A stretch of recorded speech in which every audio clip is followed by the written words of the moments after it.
Hello, everyone, and welcome back to American Ultras Talk. Another week of games is in the books, which means, of course, it's time for our weekly stock watch. Now, just a couple of disclaimers before I get into the picks. The first one is there will not be stock watch next week because it is the international break now. The USMNT will be playing 2 games, and the content will be focused more on that. So stock watch will return, of course, when the club games resume the week after that. The other one is that, obviously, I think you can tell by now, I am doing this solo for I think the first time ever. So because of that, the format's going to be a little bit different just to make it a little bit more engaging. So I'll be giving my top 5 players who have stock up, top 5 stock down, a player to watch, a sleeper pick, and a new addition to stock watch, an academy player of the week. So at the end of the video, let me know in the comments what you think of this new format and what changes you think I should make, because it's looking like the majority of the stock watch videos could be solo in the future. So I think this is a good time to experiment a new format, and I'm just very curious to see what you guys think of it. So without further ado, let's just get into the picks, and we'll start with my first stock up, and it's the player who you can see the jerseys in the background. It's got to be Christian Pulisic. I think he's probably one of the only stock ups you can take from AC Milan as a whole this season, going even outside the USA realm.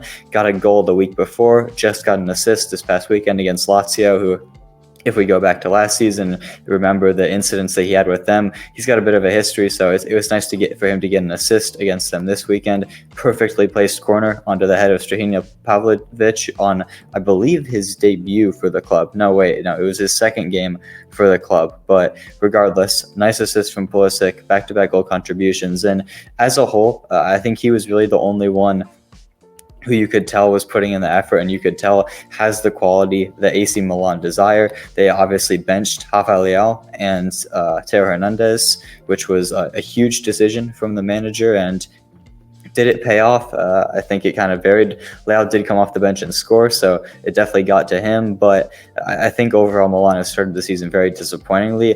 That being said, Pulisic has probably been the only bright spot. So it's a stock up for this week, stock up for the season. Unfortunately, maybe a stock down for his club. And speaking of stock down, I'll get into my first stock down of the week, and it's going to be another winger, actually. Our other starting winger, usually for the USMNT, it is going to be Tim Weah.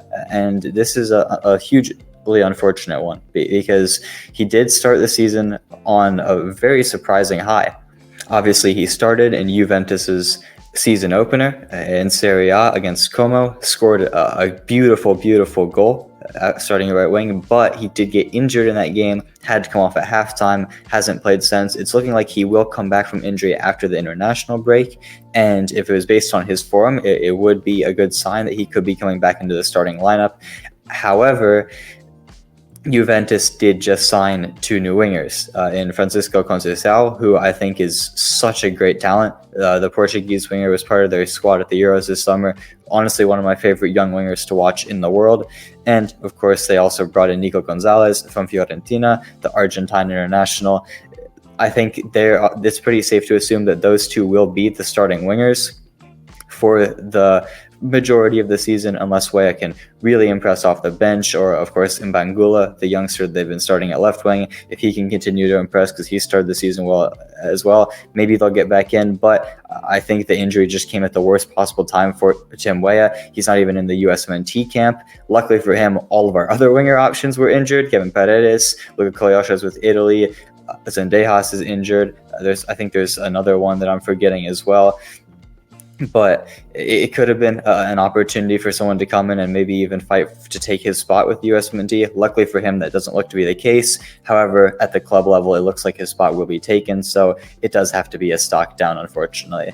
But onto a more brighter note, I'll get into number 2 for my stock up, and it's going to be a new call-up to the USMNT for this camp. I just mentioned Weah won't be there due to injury, but Caleb Wiley will, the left back. I think everything this season has gone pretty much perfectly for Wiley since the Olympics, where he didn't play too much. Admittedly, he didn't get too many minutes at the Olympics, but he got the move to Chelsea, got the loan to Strasbourg, their sister club, has started the season pretty well for them. He started their first 2 games, and even this past weekend, despite being on the bench to start the match, he did come on at halftime and registered his first goal contribution in Europe, getting a very, very nice assist. It was such a good ball.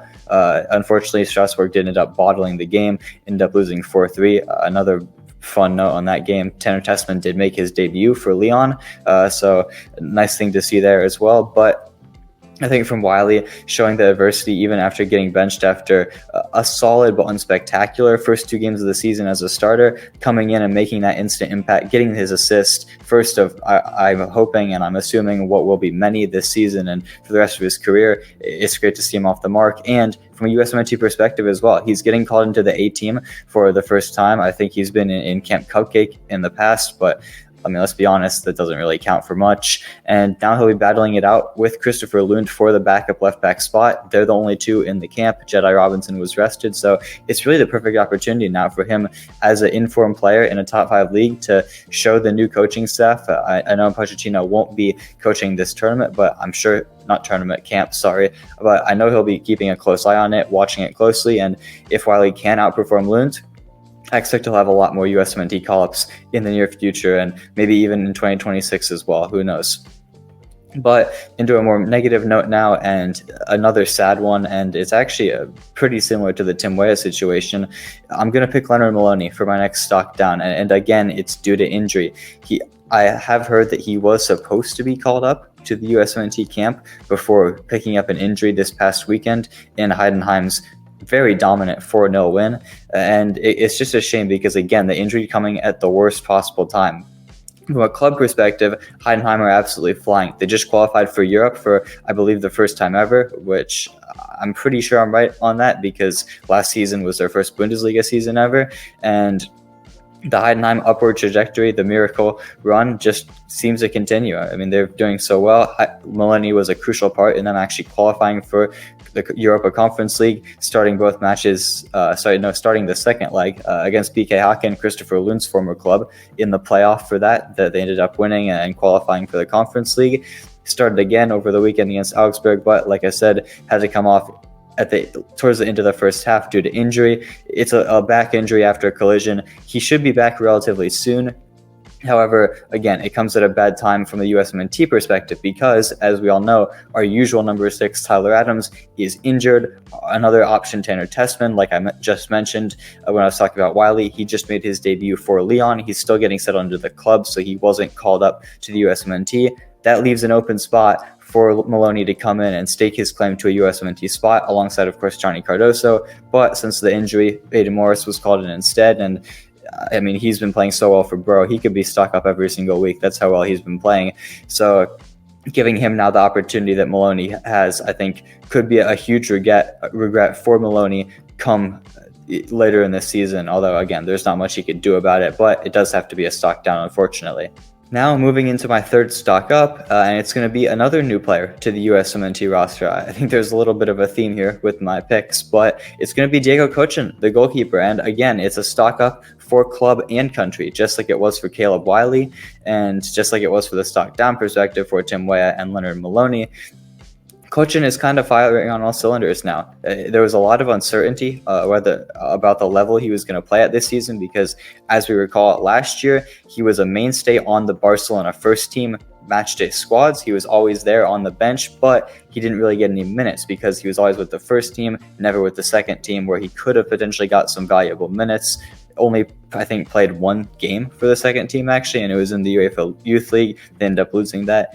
But now this season, he is, despite the fact that one of the other goalkeepers is actually a captain for the team, it does look like he's going to be the starter, finally, for Barca Athletic, Barca B, as they're also known, the second team for Barcelona.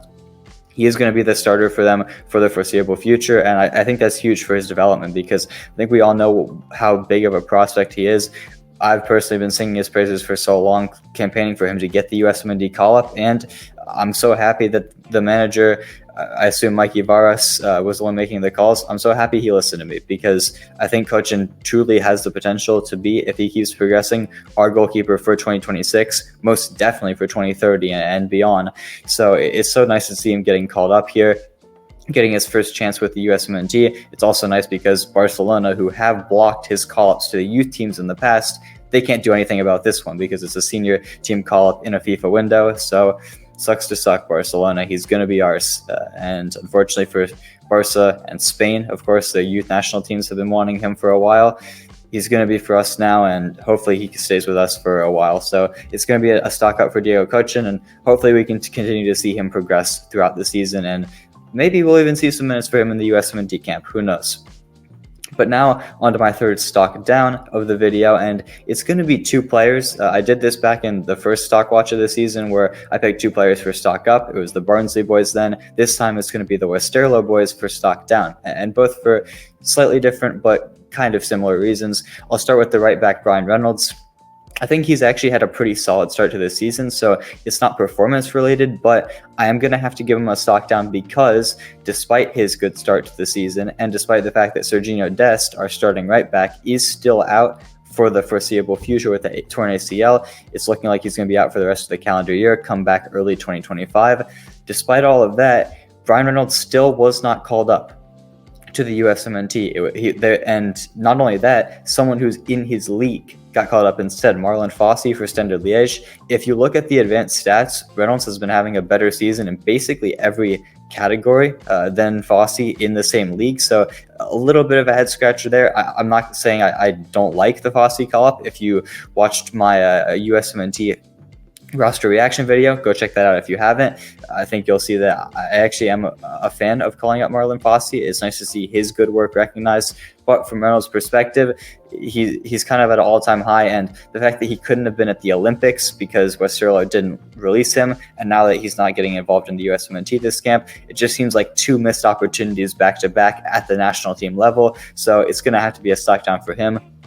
And then for his teammate, for club and hopefully country in the future, Griffin Weah, it's a similar thing. He did just get back into the starting lineup for Westerlo, which is good. He was on the bench previously because he was at the Olympics, unlike Reynolds, so he didn't have a preseason with them. They had other wingers that were starting and playing well, so he was on the bench for a little bit. And again, he's going to be a stock down for the same reason as Reynolds, because I really think this was the perfect opportunity for Griffin Weah to get his first USMNT senior team call-up because, again, I talked about it with Tim Weah, all of our winger options are injured right now, and if you look at the roster, it's only Christian Pulisic, Haji Wright, and Brendan Aronson. Two of those, Haji and Brendan, aren't even real wingers, so it was the perfect opportunity for Griffin Weah to get called in with basically no other options, but unfortunately he wasn't called, despite having a good Olympics, a good last season with Westerlo. And again, it just seems like a missed opportunity. It's no fault of his own, to be honest. It's more of a fault on the coaching staff, but it is just unfortunate because I think he's someone that I would have liked to see. He's someone that I think a lot of USMNT fans would have liked to see if they've been keeping tabs on him and even keeping tabs on the channel because we've been high on him for a while.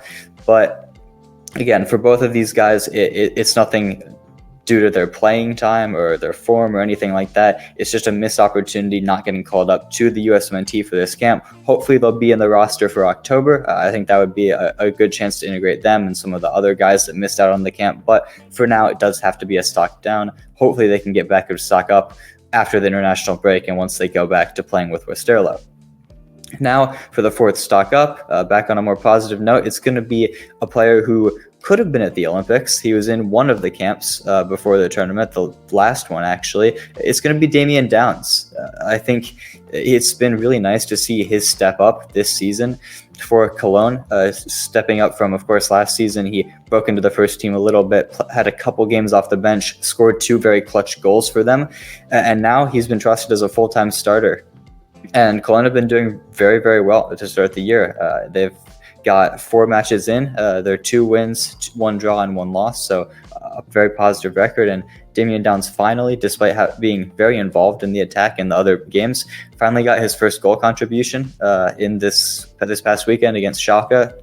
Should have been multiple goal contributions. He scored a very nice goal, and then later in the half, towards the edge of halftime, he got an assist that was unfortunately not awarded to him because of a deflection it took. I think it was a little bit BS, because if you look at the clip, the deflection didn't change the trajectory of the pass. A little bit unlucky from Damian Downs from a stats perspective, but I mean, if you watch the game, he played so well, and I think it's just been so nice to see him coming into his own as a starter for a pretty big club in Germany. I think the relegation last season actually was a blessing in disguise from his perspective, because I don't think he would have been a starter necessarily if they did stay in the Bundesliga. They probably would have signed someone to come in, a more proven name. But since they're in the second division this season, they can trust the youth. They can trust Damian Downs, especially since they do have a transfer ban. And everything's worked out for him, because he started the season well, finally got his first goal, and I expect them to keep coming. Now moving on to my fourth stock down, and it's going to be another player sort of similar to the Brian Reynolds pick. It's going to be Richie Ledesma, and this again is from multiple aspects. I'll start with the club aspect of it. Ledesma has been starting and playing very well. Again, this has nothing to do with his form, but he has been playing very well as a right back, which, to the surprise of everyone, he finally got the job there in a position he's never played in his life. But he has started the season well against, granted, some very poor teams in the Eredivisie. All 4 games he started them to start the year, but they're all against lower level relegation battling teams, so there's not too much stock you can put into that. And then there is the fact, this is one of the main things for the stock down, he did basically get replaced by PSV. They did buy Rick Karsdorp from Feyenoord and from AS Roma, the right back. They bought him towards the end of the transfer window, and it looks like he will be the full-time right back. Now, I will say, Ledesma has played well enough to at least be in consideration, stay in the matchday squads, get some minutes in rotation games, maybe in the cup matches. They're going to be in Europe, of course, this season in the Champions League, so there's going to be a lot of fixture congestion. So I think he will still be getting minutes, which is a huge improvement on last season. However, it does have to be a stock down, because he's no longer the starter. And I had been saying that for a while. It's been nice to see his little renaissance here to start the year, but realistically, he was never a long-term solution for PSV.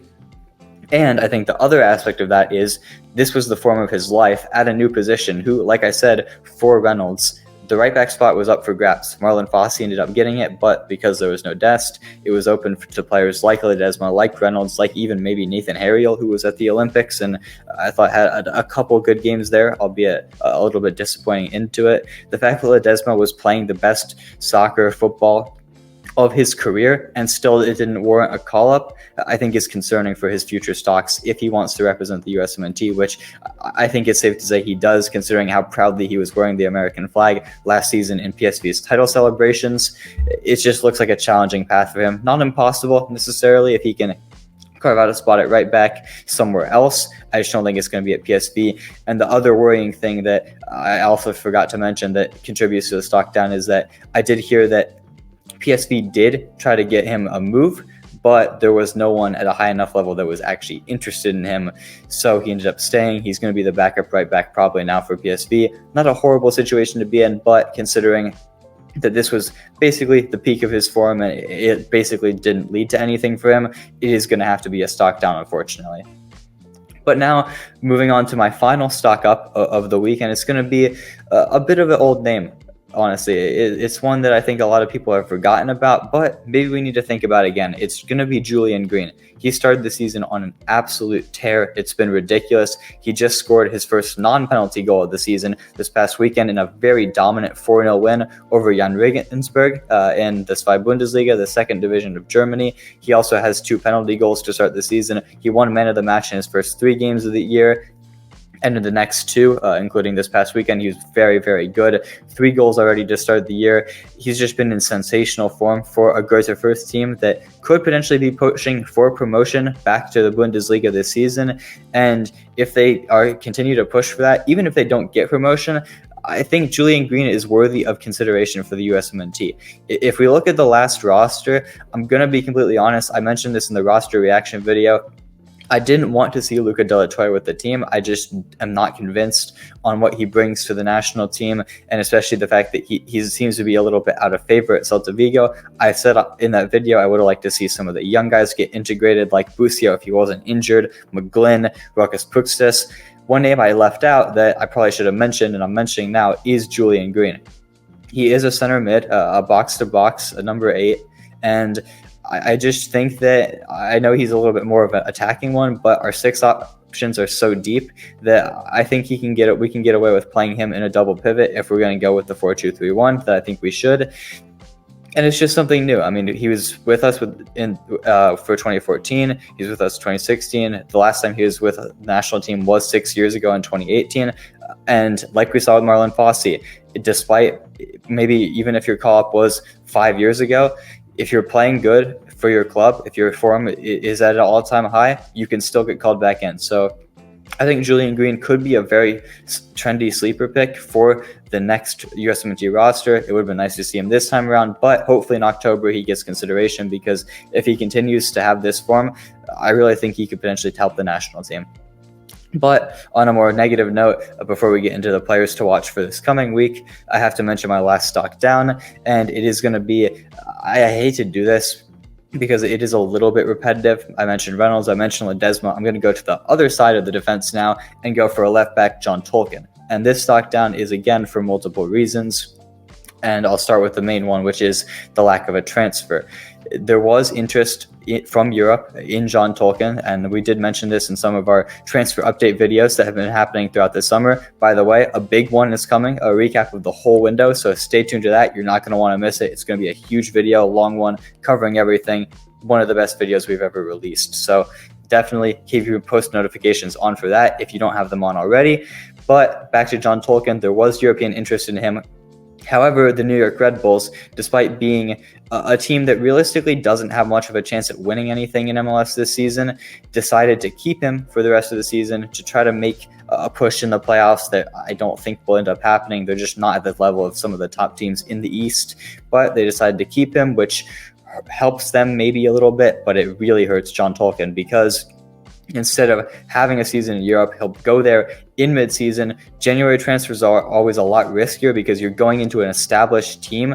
Less teams are looking for players in the transfer window, so there's less options. You could end up stuck at a less than ideal situation. The perfect example, of course, was Weston McKennie going on loan to Leeds, or Gio Reyna, of course, going on loan to Nottingham Forest. I think it'll be a better transfer for Tolkien since it's on a permanent, hopefully, but it's still a risk to be had. And not to mention, the other aspect of that is the USMNT's perspective. I don't think Tolkien is going to be called up within MLS because it's just not high enough level. His stock was at an all-time high this summer after a very, very good Olympics performance, and it was the perfect time for him to make the move to Europe like Caleb Wiley did. And if he did, I think he would have been in the USMNT roster. But instead, we have 2 European-based left backs, Christopher Lund playing in Serie B for Palermo, and Caleb Wiley playing in Ligue 1 for Strasbourg, who are probably both playing at a higher level. I know there's some debate, Serie B versus MLS. They're probably pretty similar levels, but the fact that Lund has a pathway to Serie A, I think helps a lot. And of course, he's been with the national team a lot in the past year in particular. But I just think Tolkien, again, it's another missed opportunity. If he had made the move to Europe this summer, if Red Bulls had let that happen, I think he could have been in the USMNT camp and probably never would have looked back if he could have kept up his form from this summer. But instead of that, he's just wasting away in MLS for another half a season.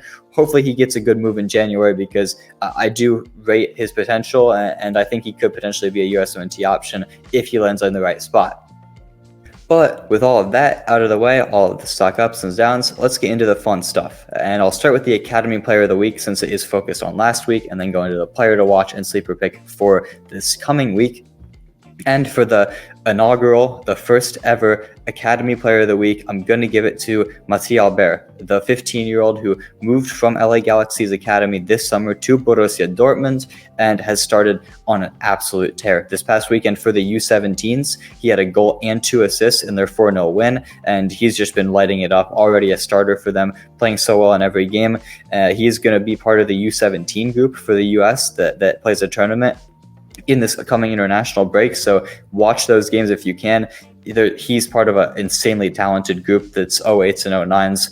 they're the future of the national team, and you're going to want to get a good look at them because there's a lot of very exciting talents there, including, of course, Mathieu Albert, who I just mentioned, and Calvin Sullivan, and so many others as well that we've talked about in the past, and even some that we haven't.